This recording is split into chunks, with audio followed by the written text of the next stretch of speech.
এই দীপাবলিতে সবার মিষ্টিমুখ করানোর জন্য বাড়িতে বানিয়ে নিন এত সুন্দর মিষ্টিগুলো। ওপরটা হবে খাস্তা রসালো আর ভেতরটা পুরে ভরা। খেতে যে কি ভালো লাগে, না বানালে বিশ্বাসই করবেন না। তো চলুন দেখে নিই। নমস্কার বন্ধুরা, ওয়েলকাম টু প্রিয়ার রান্নাঘর।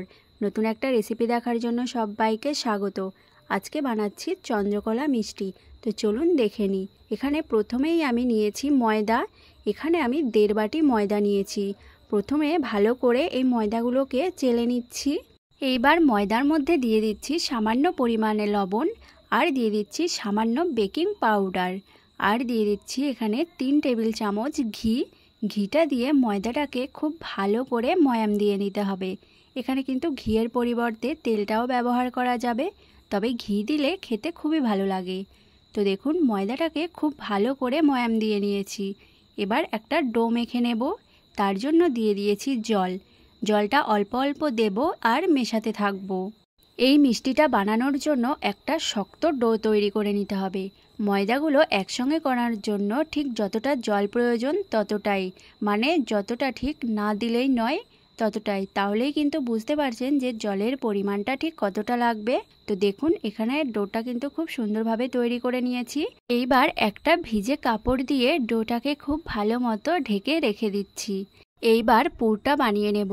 আর পুর বানানোর জন্য প্রথমেই যেটা প্রয়োজন হবে সেটা হলো খোয়া। তো এখানে আমি ইনস্ট্যান্ট একটা খোয়া বানিয়ে নিচ্ছি। তার জন্য নিয়েছি 1/2 বাটি লিকুইড দুধ, আর নিয়েছি 1 বাটি গুঁড়ো দুধ। এবার এই গুঁড়ো দুধটাকে খুব ভালো করে লিকুইড দুধের সঙ্গে মিশিয়ে নিচ্ছি। দেখবেন এইভাবে মেশাতে মেশাতে সুন্দর ঘন হয়ে আসবে।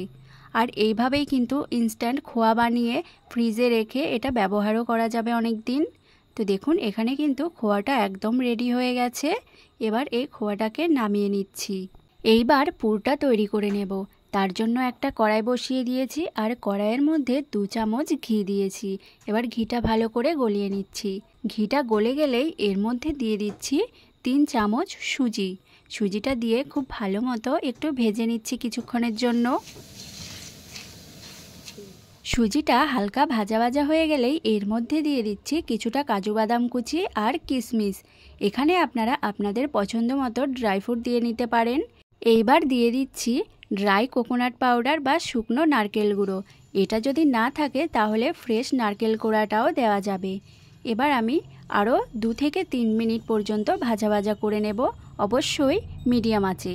তো দেখুন এখানে কিন্তু পুরটা একদম রেডি হয়ে গেছে। এবার এই পুরটাকে আমি নামিয়ে নিচ্ছি, নামিয়ে ঠান্ডা করে নেব। এবার এইদিকে আমি চিনির শিরাটা বানিয়ে নেব। তার জন্য একটা কড়াই নিয়ে নিয়েছি। কড়াইয়ের মধ্যে এবার দিয়ে দিয়েছি 1 বাটি চিনি, আর দিচ্ছি 1/2 বাটি জল, আর দিয়ে দিচ্ছি ফ্লেভারের জন্য 2টো এলাচ। এইবার নেড়েচেড়ে চিনিগুলোকে গলিয়ে নেব। জলটা যেহেতু একেবারে পরিমাণ মতোই দেওয়া হয়েছে, মানে 1 বাটি চিনির সাথে 1/2 বাটি জল, তাই চিনি শিরাটা বেশিক্ষণ ফোটানোর দরকার নেই। তো দেখুন চিনিগুলো গলে গেছে আর চিনি শিরাটা ফুটে গেছে। এবার দিয়ে দিয়েছি সামান্য একটু কেশর কালার। এবার কিন্তু চিনি শিরাটা একদম রেডি হয়ে গেছে। এবার নামিয়ে নেব। তো এখানে আমি যে পুরটা রেডি করে রেখেছিলাম আর যে খোয়াটা বানিয়ে নিয়েছিলাম, পুরের সঙ্গে খোয়াটা এবার ভালো করে একটু মিশিয়ে নিচ্ছি। ভালো করে মিশিয়ে নিয়েছি। এবার এর মধ্যে দিয়ে দেব সামান্য একটু এলাচ গুঁড়ো, আর দিয়ে দিচ্ছি 2 চামচ চিনির গুঁড়ো।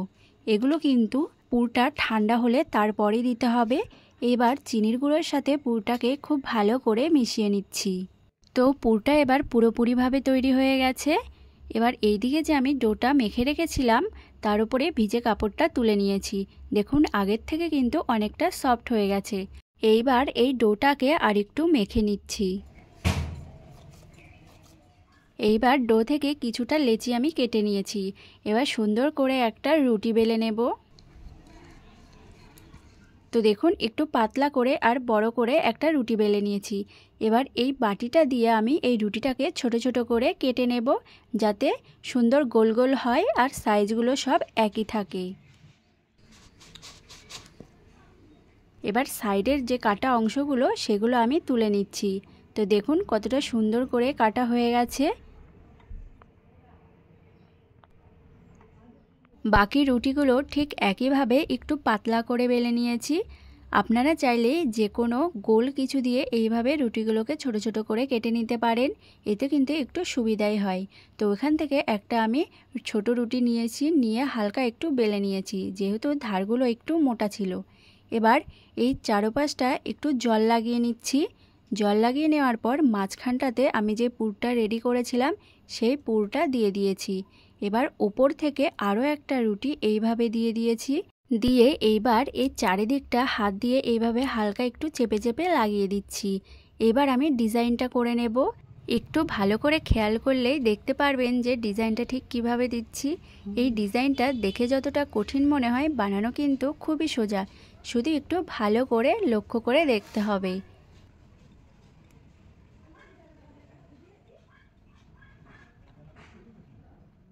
তো দেখুন এখানে একটা মিষ্টি খুব সুন্দরভাবে রেডি করে নিয়েছি।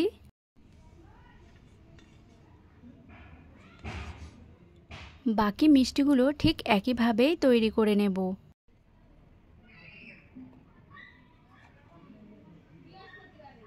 আর হ্যাঁ, এই মিষ্টিগুলো বানানোর সময় বাকি যেই ডোগুলো থাকবে সেগুলো কিন্তু একটা ভিজে কাপড় দিয়ে ঢাকা দিয়ে রেখে দিতে হবে, না হলে ওপরের দিকটা শুকিয়ে যাবে। তো দেখুন এইভাবে সবগুলো চন্দ্রকলা মিষ্টি খুব সুন্দরভাবে রেডি করে নিয়েছি।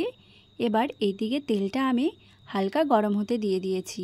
তেলটা হালকা গরম হয়ে গেলেই মিষ্টিগুলো তেলের মধ্যে দিয়ে দিচ্ছি। মিষ্টিগুলো দেওয়ার সময় গ্যাসের আঁচটা একদম লো করে রাখতে হবে, ততক্ষণ পর্যন্তই যতক্ষণ না এই মিষ্টিগুলো নিজে নিজেই তেলের ওপরে ভেসে আসছে।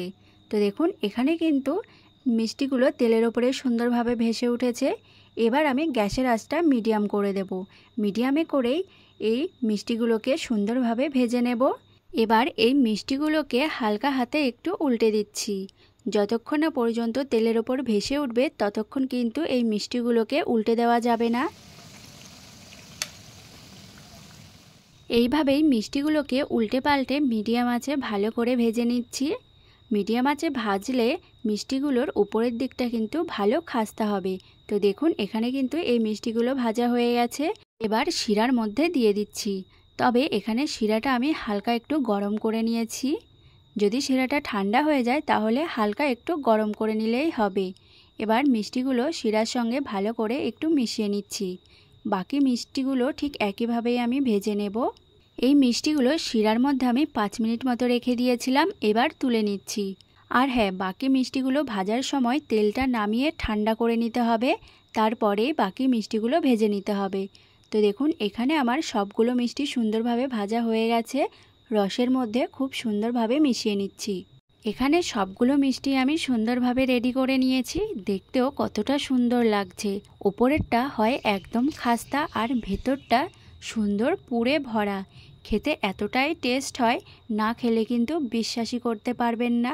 এই দীপাবলির উৎসবে একবার হলেও এই মিষ্টিগুলো বাড়িতে বানিয়ে দেখবেন। সবাই খেয়ে খুবই প্রশংসা করবে। তো আজকের এই ভিডিওটি যদি ভালো লেগে থাকে চ্যানেলটি প্লিজ সাবস্ক্রাইব করে দেবেন আর লাইক কমেন্ট শেয়ার করে দেবেন।